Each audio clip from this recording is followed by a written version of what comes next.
Ida Advocacy Program at partisipasyon ng bansa sa Open Government Partnership Global Summit. Yan ang ating pag-usapan with USEC for Local Government, Marlo Iringan ng DILG. USEC, good morning. Hello, sir. Babalikan natin si USEC. Samantala, punta naman natin ito pong pamamahagi ng fuel subsidy at update naman sa petisyon tungkol sa taas pasahe. Alright, taas pasahe with LTFRB. Wala pa? O sige, punta muna tayo balikan natin ang DILG. Okay, DILG. Si USEC Marlo Iringan. USEC, magandang umaga po. Magandang umaga, Aljo, at magandang umaga din sa lahat ng nakikinig sa iyong programa. Alright, USEC for Local Government, DILG. USEC Marlo, noong linggo po ay inyo pong isinagawa dyan sa Bulacan, yung Bikers Run, na bahagi ng Buhay Ingatan Drogay Ayawan o BIDA Advocacy Program. Opo, ano po ang kahinatnan po ng programang yon at gaano po kadami ang sumali doon po sa activities, sir? Opo, yung nangyaring bike fest sa Bulacan noong nakalang linggo ay isa lamang sa napakaraming mga event at activities na ginawa na pinangunahan ng ating kagawaran sa pangunguna ni Secretary Benhur Abalos patungkol doon sa flagship program ng ating pamahalaan na Buhay Ingatan Drogay Ayawan. Nailunsad po natin ito nung nakarang taon, November actually.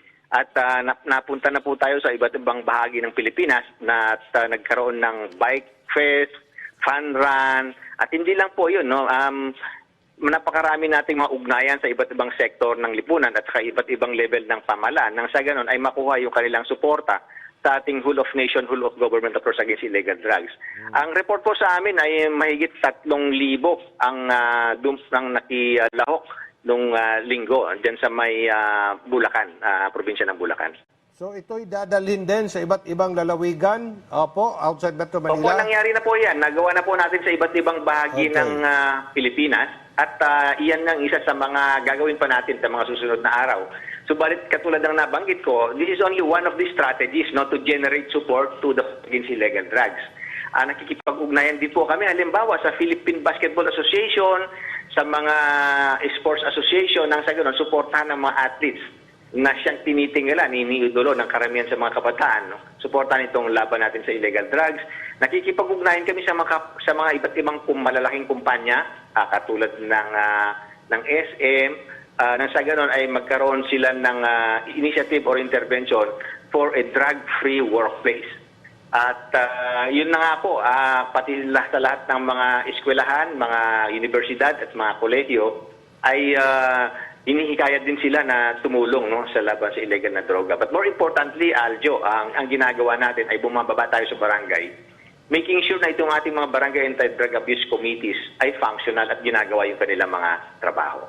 Di po may iwasan na may ilan po sa mga kababayan natin na na-rehab na pero talagang bumabalik pa rin po sila sa paggamit ng illegal na droga. Sa tingin ko dito, dapat dito maging productive sila at andun yung pagkalinga at pagmamahal sa pamilya. Yan po dapat gawin. So ano pong ginagawa po ninyo upang sa ganun ay makatulong tayo? No? Stakeholder na ito, lahat na tayo dito, sir, para yung mga nagbago na ay huwag nang bumalik sa dating masamang bisyo. Opo. Opo, kung titingnan natin ang datos ng Bureau of Jail Management and Penology, 30% ang mga lumalabas ng mga persons deprived of liberty ang bumabalik ulit sa preso dahil sa na-involve ulit sila nasangkot sila sa illegal drugs. Kaya ang isang programa ng ating kalihim, si Kalihim Benhur Abalos, ay magtayo or mag-establish ng halfway house dito sa mga Bureau BJMP jails. Nang sa ganon, 6 months bago lumabas yung ating mga persons deprived of liberty, ay matrain sila, magkaroon sila ng training, mabigyan ng kakayahan, ng skills, at para paglabas nila ay madali silang makahanap ng trabaho.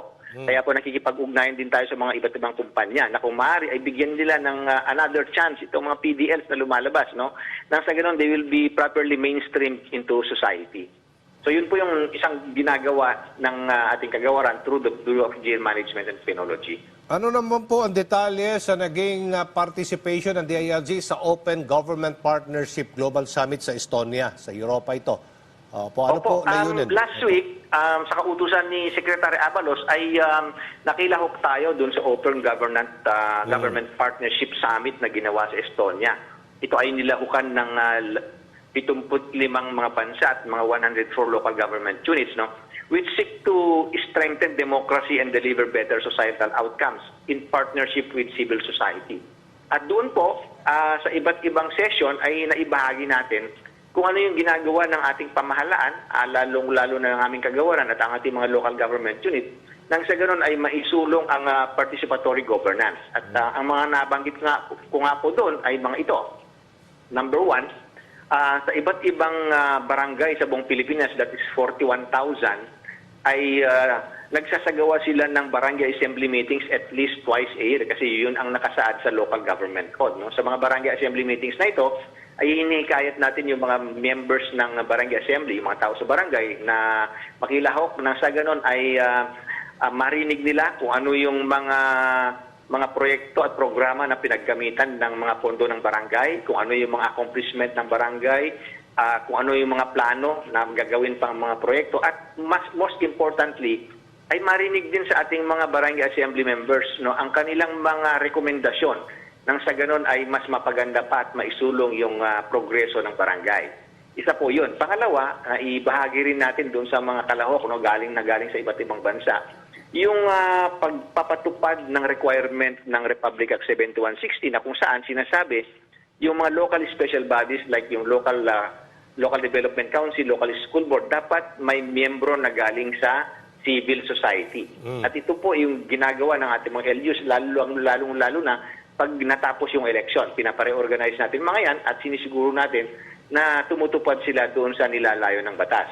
Sa ngayon po, base sa mga report na nakuha namin, more than 45,000 CSOs and NGOs ang na-accredit na ng ating mga lalawigan, mga lungsod at mga bayan-bayan. At 25,000 sa mga ito na mga CSOs ang miyembro na ngayon ng mga local special bodies, particularly ng Local Development Council.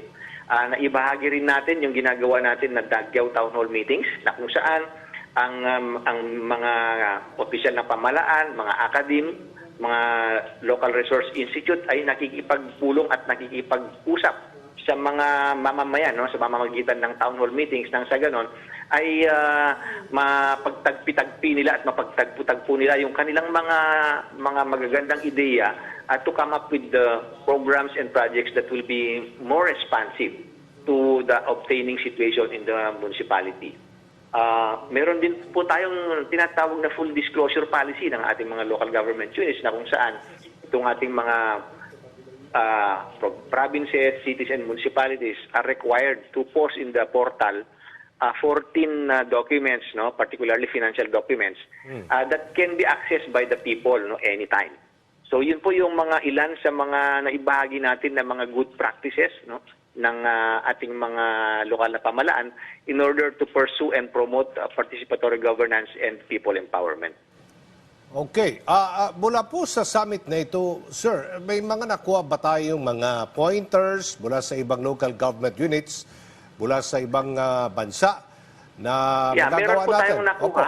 Opo, meron po tayong nakuha ng mga lessons learned, no? Particularly using digital technology in order to reach out to as many people as possible.